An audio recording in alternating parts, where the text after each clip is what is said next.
Mechanics में हम कर रहे थे फ्लो मेजरमेंट, और फ्लो मेजरमेंट में अपन ने लास्ट टॉपिक पढ़ा था नोचेस के बारे में कि अगर किसी ऐसे इक्विपमेंट के अंदर जिसके अंदर मेटल के पीस के ऊपर जब आप रेक्टेंगुलर ट्रायंगुलर या ऐसी नोच बना देते हैं तो उसके अंदर से जितना फ्लो बाहर निकल रहा होता है उस इंस्ट्रूमेंट में से, उसको अपन मेजर कर सकते हैं जब आपको एरिया पता हो उस नोच का, चाहे वो रेक्टेंगुलर हो, चाहे वो ट्रायंगुलर हो, चाहे वो स्टेप्ड हो। ठीक है, उसके बाद नेक्स्ट आता है वेयर्स।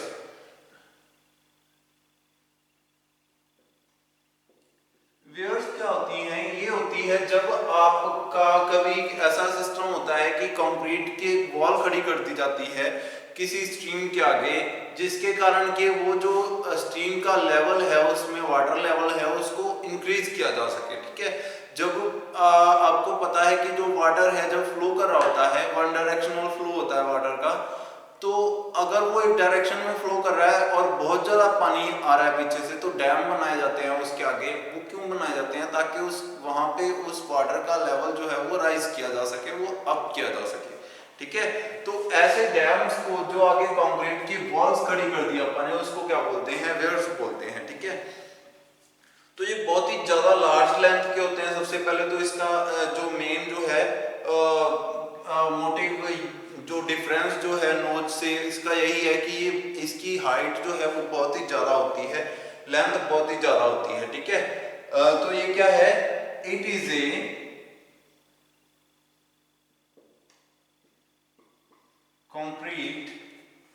कंक्रीट का बना रहता है, क्योंकि आपने डैम देखे होंगे, डैम्स जो है वो ज्यादातर किस चीज के बने होते हैं? कंक्रीट के बने रहते हैं। ठीक है, तो ये कंक्रीट स्ट्रक्चर है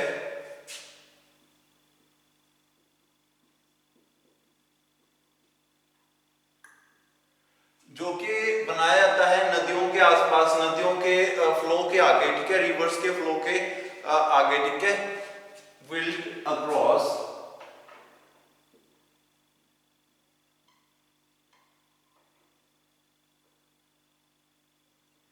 द रिवर टू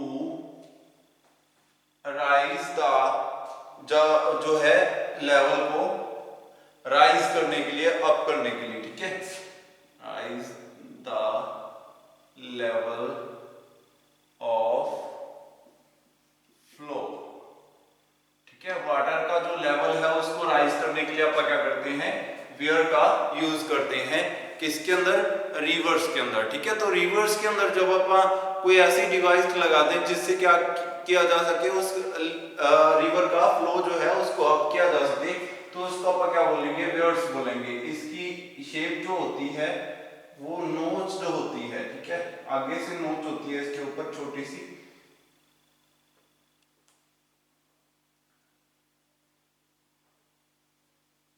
ठीक है, ऐसा कोई वो है स्ट्रक्चर जिसके आगे ऐसे ट्रायंगुलर नोच है। ठीक है, अगर इधर से फ्लो आ रहा है और अगर इधर से आ रहा है तो इस तरफ है। ठीक है, नोच, अगर इधर से फ्लो आ रहा है तो इस तरफ नोच, फ्लो वाली साइड। ठीक है, और यहाँ पे ये ऐसे ऊपर की ओर। तो ऐसा स्ट्रक्चर है जिसमें से जो है वाटर वो क्रॉस कर रहा है। ठीक है, वाटर का लेवल यहां पर होगा इस पॉइंट तक। ठीक है, अगर इससे ज्यादा बढ़ता है वाटर का लेवल तो वो आगे चला जाएगा, अदरवाइज वो यहीं पे रुकेगा। ठीक है, जब तक वाटर का लेवल जो है वो इस नोच से, इस वेयर से ऊपर नहीं जाता, यहां से लेकर यहां तक की इसको हाइट को बोलते हैं क्रीस्ट। क्रीस्ट से जब ऊपर नहीं जाता, क्रीस्ट से अबव नहीं होता, तो उस तब तक ये वाटर जो है वो लेवल उसका इंक्रीज होता रहता है। जब ये इसके लेवल में चला गया उसके बाद वो जाके फ्लो करना स्टार्ट होगा। ठीक है, तो इसको बोलते हैं आप वेयर्स। तो वेयर जो होती हैं ये क्या होता है, इसका डिफरेंस क्या है? बेसिकली जो आपका पहले भी रेक्टेंगुलर नोच जो अपन ने ट्रायंगुलर नोच पढ़ी थी उसके अंदर भी सेम ही पॉइंट था। उसके अंदर एक ट्रायंगुलर शेप थी जिसके अंदर फ्लो कब क्रॉस करेगा?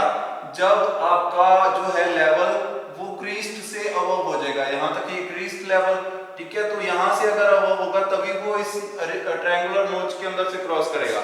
लेकिन ये जो थी ये बहुत ही छोटी स्टील या मेटल की वो थी पत्ती जिसके अंदर से आपको फ्लो करवा रहे थे, और बहुत ही थोड़ा फ्लो था, लेकिन यहाँ पे ये बहुत ही बड़े लेवल के ऊपर कंक्रीट से बना हुआ मेसनरी है, कंक्रीट से बना हुआ ये है आपका वॉल जो उसके आगे है, जो कि पानी के फ्लो को रोक रही है। ठीक है, इसमें से जब क्रॉस करेगा, जब हाइट होगी उसके पास, तभी वो इसमें से जाके आगे निकल पाएगा, तो इसको बोलते हैं वेयर्स। ठीक है, तो नोचेस के बारे में अपन ने सारे टाइप्स की नोचेस पढ़ी थी। ठीक है, सारी जो वो उनका किया था, डेफिनेशन पढ़ी थी अपन ने। ठीक है, वेयर्स के बारे में भी देख लेना आप, ये डायग्राम और ये जो इसका डेफिनेशन है ये लिख लेना। ठीक है, और कई बार डिफरेंस आ जाता है इसके वेयर और नोचेस के बीच में, तो सबसे बड़ा डिफरेंस तो यही है कि ये कंक्रीट से बनी है। ठीक है, वो किससे बनी होती है? वो स्टील से। जो रेक्टेंगुलर ट्रायंगुलर नोच वो है, वो स्टील से या मेटल से बनी रहती है। और दूसरा जो वेयर है, इसकी हाइट जो होती है वो बहुत ही ज्यादा होती है, बहुत ही बड़े लेवल पे बनाया जाता है इसको, लेकिन जो नोचेस हैं वो बहुत ही छोटे लेवल पे आती हैं। ठीक है, और तीसरा इसके अंदर मेजर डिफरेंस ये कह सकते हो आप कि ये जो है आपका वेयर्स जो है वो पानी के लेवल को अप करने के लिए यूज होती हैं, और जो आपका नोचेस है ये सिर्फ फ्लो को मेयर करने के लिए यूज होती हैं। ठीक है, तो ये सारे डिफरेंस हैं इसके अंदर जो वेयर्स और नोचेस के बीच में आप फाइंड आउट कर सकते हैं। नेक्स्ट इसके अंदर आते हैं न्यूमेरिकल्स। तो न्यूमेरिकल्स किस हिसाब से आते हैं? अपन ने पढ़ा था माउथ पीस के ऊपर। माउथ पीस का अपन ने क्वेश्चन किया था कि माउथ पीस अगर कोई लगा हुआ है, ठीक है, जो ऑरिफिस मीटर या ऐसी चीजें, ठीक है, माउथ पीस के अंदर जब आप माउथ पीस पढ़ते हैं तो एक्सटर्नल इंटरनल अपन ने काफी टाइप के माउथ पीस किए थे।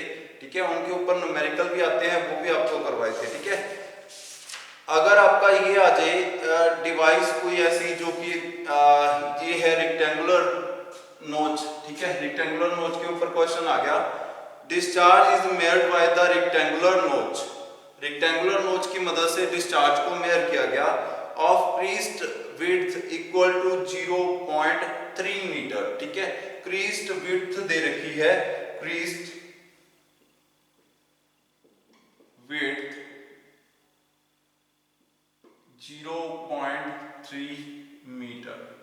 ठीक है, जो क्रीस्ट है वो कितना है? 0.3 मीटर है of a rectangular channel.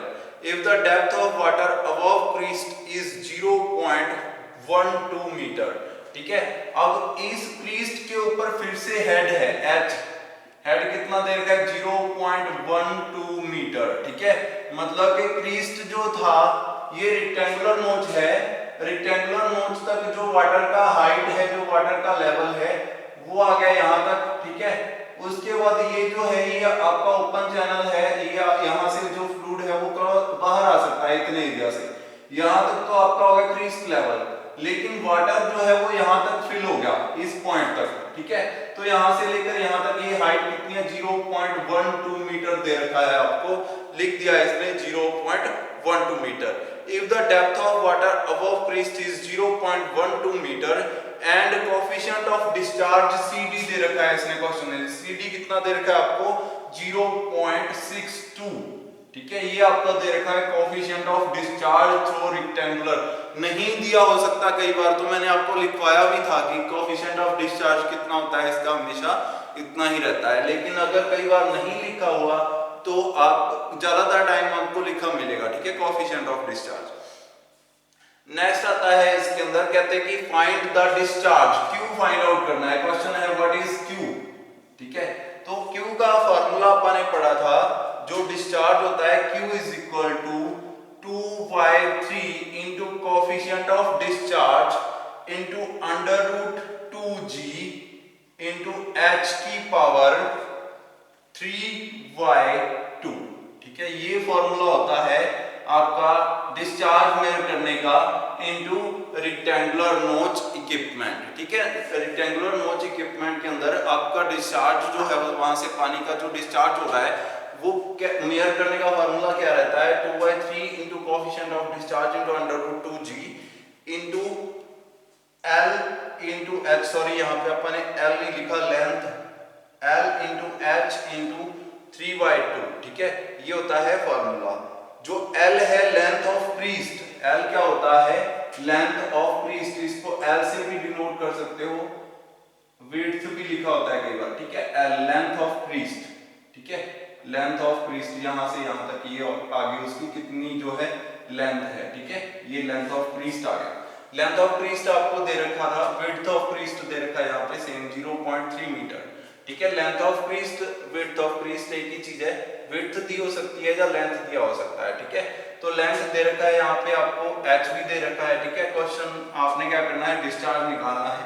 Discharge is equal to 2/3 into coefficient of discharge आपको कितना दे रखा है 0.62 इनटू √2 इनटू जी कितना रहता है 9.81 रहता है, हमेशा कॉमन रहता है, इनटू एल कितना है आपके पास, एल दे रखा है आपको, सारी डायमेंशंस मीटर में होनी चाहिए, ठीक है। 0.3 क्रीस्ट की लेंथ है ये एल, ठीक है, इनटू अब क्या रह गया इसके अंदर, एच रह गया, ठीक है। एच क्या था अपना, जो हेड था वाटर का, ठीक है। हेड मतलब कि जो इसके ऊपर वाला ये वाला जो वाटर जो था वो क्रीस्ट से अबव जितना था, तो वो कितना है 0.12 मीटर। तो 0.12 मीटर का अपन ने क्या करना है, यहाँ पे पावर कितनी है 3/2, ठीक है। यहाँ से आपका डिस्चार्ज कितना आ जाएगा, इसको जब आप कैलसी से कैलकुलेटर से आप सॉल्व करोगे तो यहाँ पे आ जाएगा 0.0229,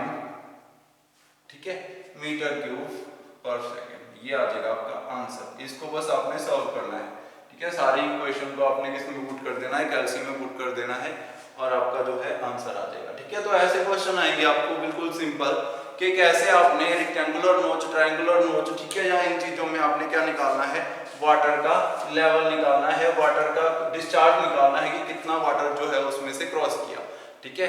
बहुत ही सिंपल से एग्जांपल्स आपको बता रहा हूं, इसके अंदर थोड़ी बहुत चेंजेस आ सकते हैं जिसके बाद आपको इसको सॉल्व करना है, ठीक है। नेक्स्ट आप एक छोटा सा एग्जांपल और देख लेते हैं इसी में।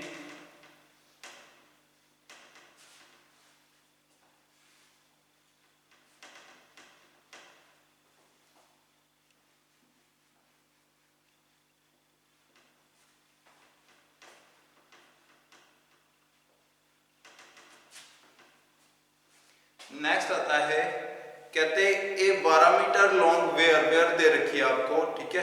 वेयर के अंदर आपका फार्मूला मैंने लिखवाया नहीं आपको, अगर वेयर दे रखी हो तो उसके अंदर डिस्चार्ज निकालने का फार्मूला क्या होता है, Q is equal to 2/3 into same formula है, बाकी सारा आप थोड़े बहुत CD इंटू √2G ये सेम रहता है हर एक के अंदर। 2GH होता है, ठीक है, H भी इसके अंदर आता है, लेकिन वेयर्स के मामले में या रेक्टेंगुलर नोचेस के मामले में H को अलग से लिखते हैं, तो 2G into L into H इन की पावर 2/3, सेम जो पहले वाला फार्मूला था आपका सेम टू सेम लिख देंगे। यही फार्मूला किसमें यूज होता है, वेयर्स के अंदर यूज होता है, ठीक है। तो वेयर अगर दे रखी हो, वेयर के ऊपर क्वेश्चन आ जाए, रेक्टेंगुलर ट्रायंगुलर नोच ना दी हो तो भी आपने सेम फार्मूला लिखना है, ठीक है। क्वेश्चन क्या है, ए 12 मीटर लॉन्ग वेयर, जो उसकी लेंथ है वो कितनी है 12 मीटर लॉन्ग, उसके ऊपर से पानी जो है अब क्रॉस करेगा और कितनी ऊंचाई तक चला जाएगा ये अपने को पता होना चाहिए। build across a rectangular channel to discharge a flow of 15 metre cube per second. उसका डिस्चार्ज दे रखा है, discharge Q is equal to 15 metre cube per second, इतना डिस्चार्ज दे रखा है आपको पहले से। कोई और क्वेश्चन पूछेगा, कहता if depth of water on the upstream side of the weir is 3 metre, ठीक है, जो हाइट वो कितनी दे रखी है 3 मीटर, h दे रखा है इज इक्वल टू 3 मीटर, ठीक है। अपस्ट्रीम साइड इसके ऊपर 3 मीटर ऊपर चल रही है, ठीक है। तो उसके बाद find the height of weir when CD is equal to 0.62, ठीक है। लेंथ दे रखी है, ठीक है, वाटर का वो दे रखा है 3 मीटर, h निकालना है आपने, ठीक है, h निकालना है, लेंथ दे रखी है आपको अपस्ट्रीम साइड और उसका हाइट दे रखी है, बाकी सारी चीजें h निकालना है आपने। 3 मीटर जो है उसकी हाइट दे रखी है, सेम क्वेश्चन के अंदर सारी चीजें पुट कर देंगे आप। कोएफिशिएंट ऑफ डिस्चार्ज आपको दे रखा है 0.62, ठीक है, तो 2/3 इंटू 0.62, 62 दे रखा है आपको, 0.62 इंटू √2 इंटू 9.81 इंटू लेंथ कितनी दे रखी है आपको 12 मीटर, तो 12 इंटू h जो है आपने फाइंड आउट करना है, h की पावर 2/3, ठीक है। और आपको क्या दे रखा है यहाँ पे, डिस्चार्ज दे रखा है दूसरी तरफ। डिस्चार्ज कितना है, 15 मीटर क्यूब पर सेकंड, तो 15 लिख देता हूं मैं यहाँ पे, ठीक है। कोई भी चेंज करने की जरूरत नहीं है, मीटर क्यूब पर सेकंड में ही आप कैलकुलेट करते हैं और मीटर इसी में दे रखा है आपको, ठीक है। एच निकालना है, सारी जो इधर आ जाएगा सारा सिस्टम, ठीक है। जितनी भी इक्वेशन है वो सारी इधर आ जाएगी, इधर आके जो ऊपर वाली इक्वेशन है वो डिवाइड में हो जाएंगी और जो नीचे वाली है वो इसके साथ मल्टीप्लाई हो जाएंगी। 15 इंटू 3, ये 3 इधर आके मल्टीप्लाई हो जाएगा डिवाइड में 2 into 0.62 into under root 2 into 9.81 into 12 into h raise to की पावर 2/3, ठीक है। ये आ जाएगा इज इक्वल टू h की पावर 2/3, ठीक है। तो यहां से आप क्या कर लोगे, इसको कैलकुलेट कर लोगे, h आ जाएगा। तो टोटल h जो आया है वो कितना है, h जो आया है वो कितना है, 0.775 मीटर, ठीक है। ये जो हेड होता है ये क्या होता है, टोटल उसकी हाइट होती है जो अबव है, ठीक है। h जो आया है ये क्या है, जो आपका जो वेयर था उसका लास्ट वाला पॉइंट है, टॉप वाला पॉइंट, उसके ऊपर कितना वाटर है ये आया है 0.775। आपको पूछ रखा है कि इसकी टोटल हाइट बताओ वाटर की नीचे से, लेकिन उसके अंदर यहां से लेकर यहां तक ईस्ट तक की हाइट आपको दे रखी है। ये कितनी दे रखी है height, h is equal to कितनी दे रखी है, 3 मीटर। नीचे वाली ये हाइट दे रखी है 3 मीटर और 0.075 और आ गया इसके अंदर जो अबव है इससे। तो टोटल कितना हो गया, 3 प्लस 0.775 इज इक्वल टू 3.775, ठीक है। ये आप इसमें से जब आप वो करोगे, ठीक है, इतना फ्लो के कारण वो है, वो कंजप्शन हो रही है उसके अंदर, तो इसको आप वो करके साथ ऐड करके उसको क्या निकाल सकते हो, आप वेयर की टोटल हाइट निकाल सकते हो। टोटल उसका जो है अपने हाइट ऑफ वेयर ये निकाल सकते हैं, ठीक है, हाइट ऑफ वेयर। तो यहां से आपने ऐसे हाइट ऑफ वेयर निकालनी है, हर चीज के अंदर यही जो है न्यूमेरिकल के अंदर फार्मूला सेम है, ठीक है। तो ये ऐसे आप इसको पुट करके आंसर निकाल सकते हैं। ऐसे ही छोटे छोटे न्यूमेरिकल्स आपको आएंगे पेपर में इस चैप्टर के ऊपर।